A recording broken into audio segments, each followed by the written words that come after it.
Welcome to today's deep dive. We are so glad you could join us. Yeah, thanks for being here. We have a really fascinating topic today. We do. And right up front, I want to do a quick tone check. We're keeping things very relaxed today, very easygoing. Absolutely. No stress, just a comfortable pace. Because today's mission is a little different. We are unpacking a piece of source material from an English learning program called The Snowcat Speaks English. Specifically, an episode where the presenters discuss a video titled, "This Will Change Your Life." Right. The presenters, Stephen, Luna, and Charlotte, they're talking to an audience of English learners. So the vocabulary is intentionally clear. The language is accessible. And they keep it pretty funny, too. It's a very lighthearted approach. But okay, let's unpack this right away. The beautiful irony here is that some of the most profound psychological advice on habit building is being delivered in this super simple language. It really is. It proves you don't need a PhD in behavioral science to understand human nature. Exactly. Sometimes stripping away all that heavy, complex academic jargon, Yeah. the $50 words, it just makes the truth hit so much harder. What's fascinating here is how complexity often just masks our own insecurity. The core mechanisms of how we change are actually quite basic. Yeah, we just love to wrap them up in complicated terminology. We do. But Stephen, Luna, and Charlotte, they act like translators. And not just for English, but for human behavior. Right. They take these massive concepts and distill them down into a chat that feels like you're just having coffee with friends. Which makes it so much easier to absorb. So let's start with this concept they introduced early on, the idea of the spark. Ah, yes. The spark. Stephen asked this great question. He's like, can a simple video or just an audio clip really change someone's life? And Luna has a brilliant response. She says, sometimes you just need one new idea, one small spark to start a really big fire. I mean, I have to play devil's advocate for a second. It sounds a little bit like a motivational poster. Right. It does sound a bit cliche on the surface. Because, I mean, we all know people who watch hundreds of these life-changing videos on YouTube, and, well, they never actually change anything. Right. They just binge the content. Exactly. So how does a single piece of media genuinely act as a catalyst, rather than just being fleeting entertainment? Well, it all relies on the baseline state of the listener. Think about it. A spark is completely useless if you drop it on wet pavement. Right, just fizzles out? Exactly. It only starts a fire if it lands on dry kindling. And in human psychology, that dry kindling is the feeling of being stuck. Being stuck. Yes. Luna defines this so well. It's that universal feeling of not moving forward, whether it's in your job, your health, or trying to learn a language. It's that friction, the gap between where you are and where you desperately want to be. Precisely. And when you are in that specific state of friction, your brain is actively searching for a way out. That's when a spark can bypass your cynical defenses and actually take root.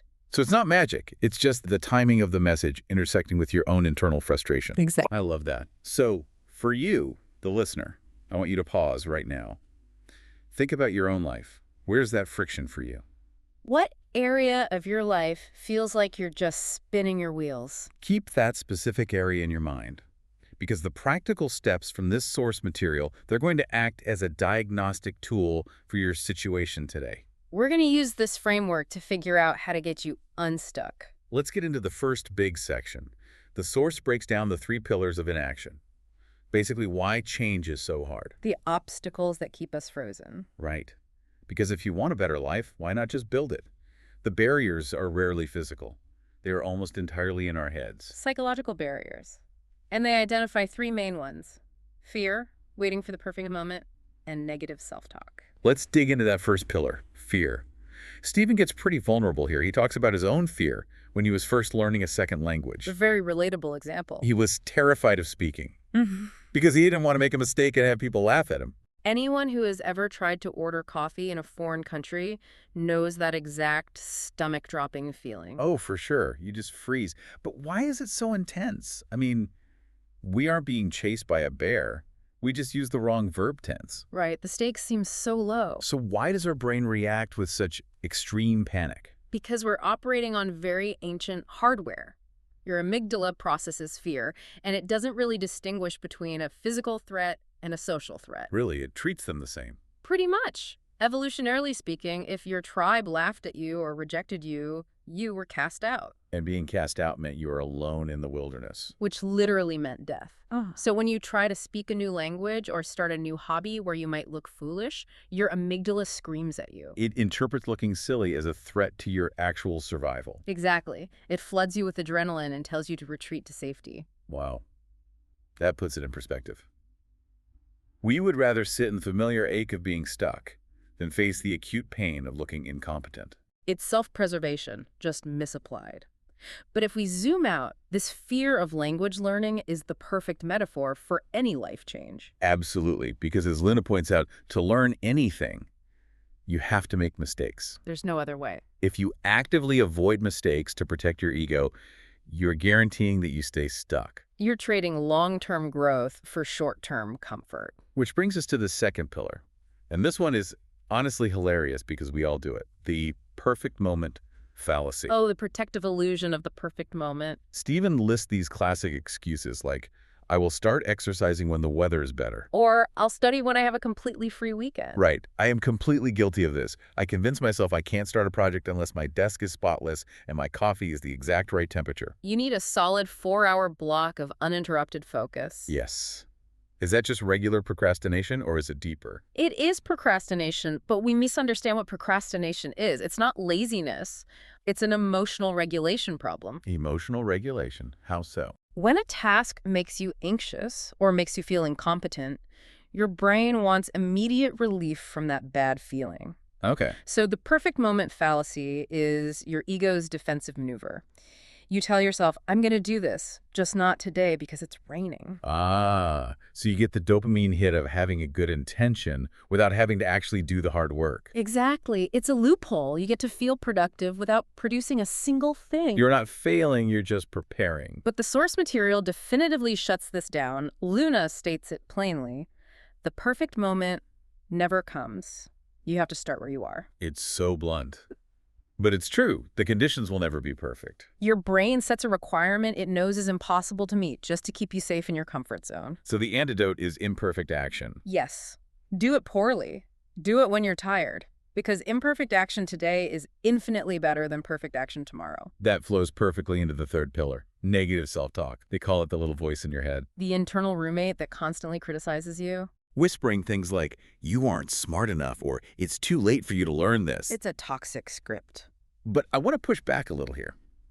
How do we tell the difference between negative self-talk and just being realistic? That's an important distinction. Like, if a 50-year-old with bad knees wants to be an Olympic gymnast, the voice saying you can't do this isn't negative.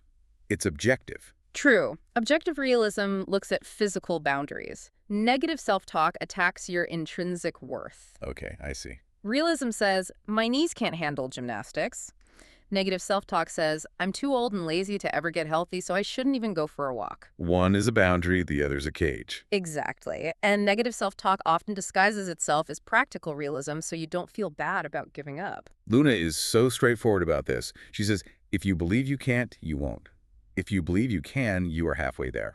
It sounds cliche, but cognitively, belief dictates action. So for you listening right now, what script is that little voice reading to you? Is it a coach or a critic? Are you telling yourself a story of limitations or a story of possibilities?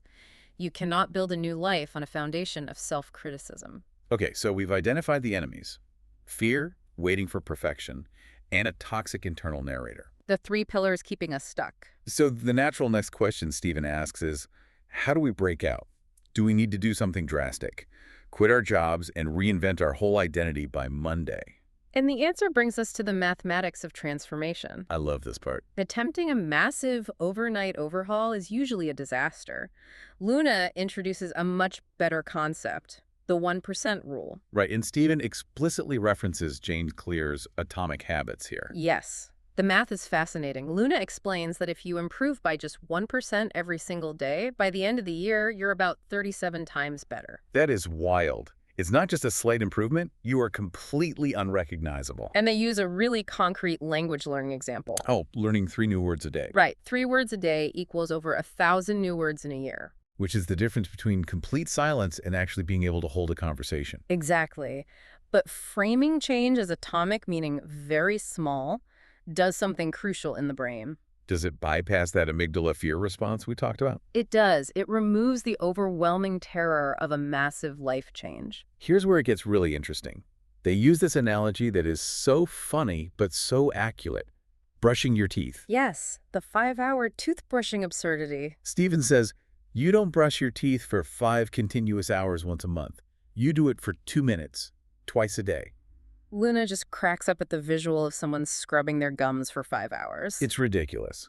But when we apply that same logic to studying or exercising, it shows how backward our strategies are. Right. Imagine brushing your teeth for 5 hours. You'd be exhausted, your gums would bleed, and you'd hate your toothbrush. You would never want to do it again. And the decay happens in the days between the massive efforts anyway.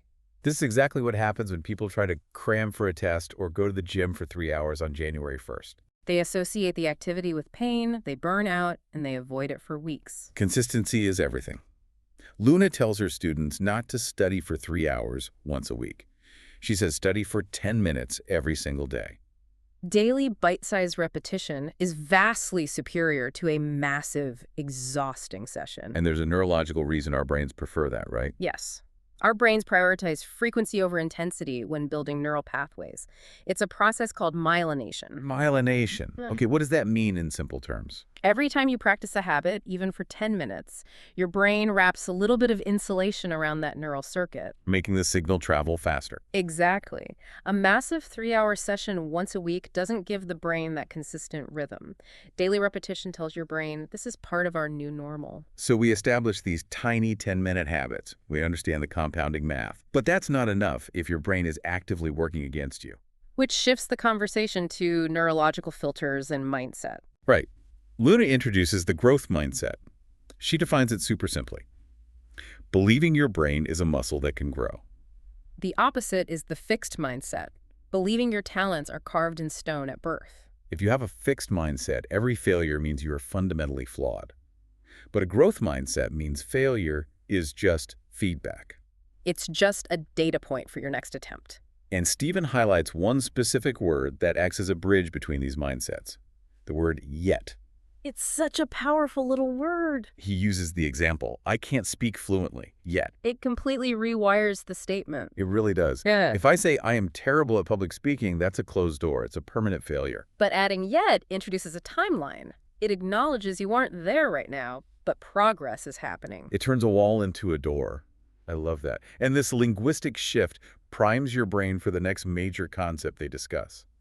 The reticular activating system. The RAS. This is where the psychology gets so incredibly practical. Let's break down the RAS.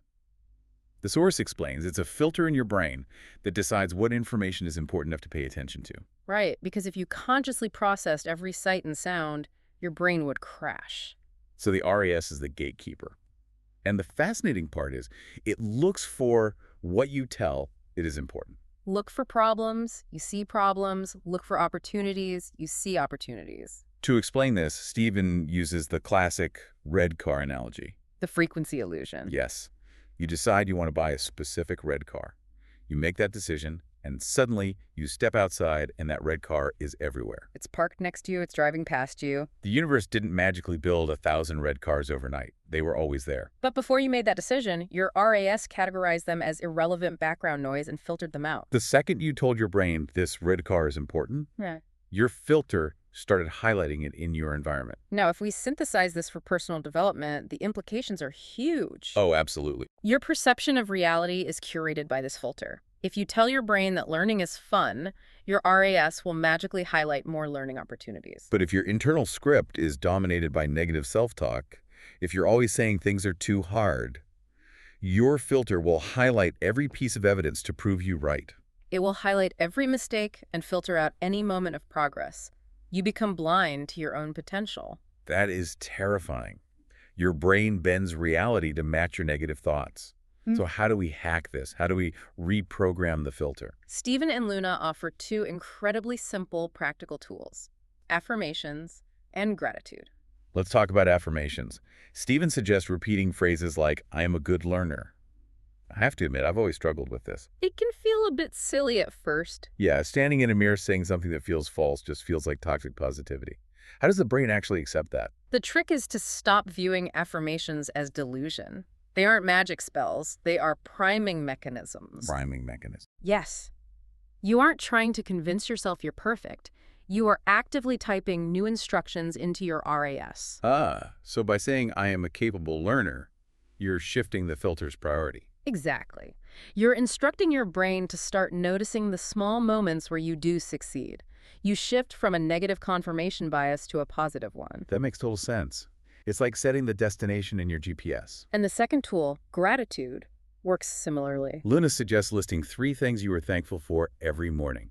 She says it changes your daily energy. From a neurological standpoint, starting your day scanning your memory for gratitude forces the RAS to boot up in opportunity mode. You're training the filter to look for the good right from the moment you open your eyes. Exactly. These are atomic habits. They take 60 seconds, but they dictate the lens for your entire day. So we have our tiny habits, and we are rewiring our internal filter. But there is a massive external factor we haven't touched on yet. The ecology of success, our environment. Right. We don't operate in a vacuum. The people around us can be a huge tailwind or a massive headwind. Luna quotes a famous saying here. You are the average of the 5 people you spend the most time with. It's a sobering thought. It's rooted in our biology. We have mirror neurons. We subconsciously mimic the behaviors and emotional states of our tribe to blend in. Stephen catches on to danger of this right away. If your 5 closest friends are complainers, you become a complainer. If you are trying to build a growth mindset, but your circle mocks ambition and shoots down new ideas, the friction is exhausting. You're constantly swimming against the current. And eventually, you just get tired and adopt their negative mindset just to keep the peace. You cannot easily out-willpower your environment. That's why Luna advocates for finding a new tribe. Surround yourself with positive learners. And Stephen makes a great point for the modern era. You don't have to abandon your childhood friends. Join an online community or a club. Find an English learning group. Dilute the negativity by injecting voices that represent the future you want. But the average of 5 rule extends to our digital environment too, doesn't it? Oh, significantly. Sometimes the voices we spend the most time with aren't physical people at all. They are influencers and algorithms. Luna makes a very astute modern observation here. She warns that consuming a constant stream of negative news on social media creates severe fatigue. We have to curate our digital environment. I want to challenge you, the listener, right now. Look at your own social media feeds. What are you scrolling past? Are you following people who inspire you? Or are you absorbing a fire hose of digital negativity? Remember the RAS. If you flood your brain with doom and gloom, your filter will believe the world is awful. And it will shut down any motivation you have to change your life. So unfollow the negativity.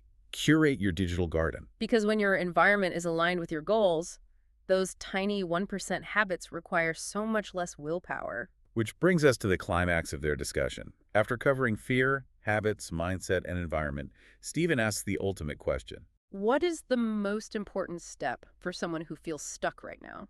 So what does this all mean? Luna's answer is beautifully urgent.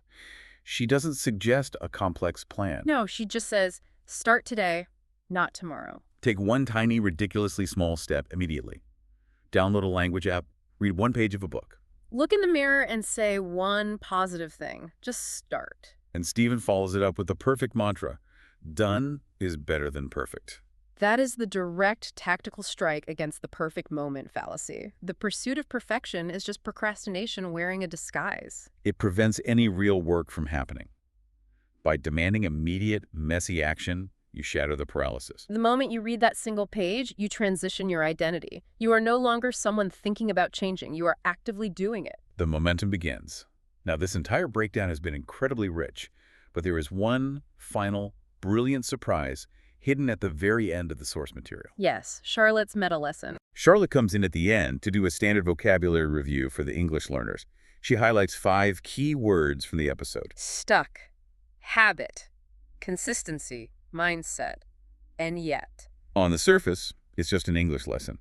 But if you look at the sequence of those 5 words, it is a masterclass in hidden messaging. It reveals a perfect chronological roadmap for the entire deep dive. It is the entire journey of human transformation in 5 steps. Let's trace it.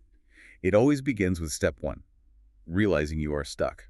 That friction is the catalyst. Then you move to step 2. You bypass your fear by forming a small atomic habit. But a habit needs repetition. So step 3 is practicing consistency. You do the daily 10-minute practice instead of the 5-hour marathon. As you maintain that consistency, it alters your neurology, leading to step 4. It shifts your mindset. You train your RAS to look for opportunities. And finally, because progress isn't a straight line, you reach step 5. When you hit a wall, you rely on the power of yet. You reframe the barrier from a permanent failure into a temporary hurdle. Stuck. Habit. Consistency. Mindset. Yet. It is a profound psychological toolkit, completely disguised as a simple vocabulary quiz. I absolutely marvel at that. It proves that removing the jargon forces the concepts to stand on their own merit. It's so accessible, yet deeply scientific. All right, as we bring this deep dive to a close, let's synthesize the key takeaways. The core message for you is this: you have the power to change your life. Stop waiting for the perfect moment. Shrink your massive goals down to 1% daily atomic habits. Focus on the daily brushing. Curate your friends and heavily curate your digital feeds. And remind your brain who is in charge. Give your RAS positive instructions through affirmations and gratitude so it can start showing you opportunities. Your filter is always listening to your self-talk. Give it good instructions. This has been such a fantastic exploration of a really unassuming piece of audio.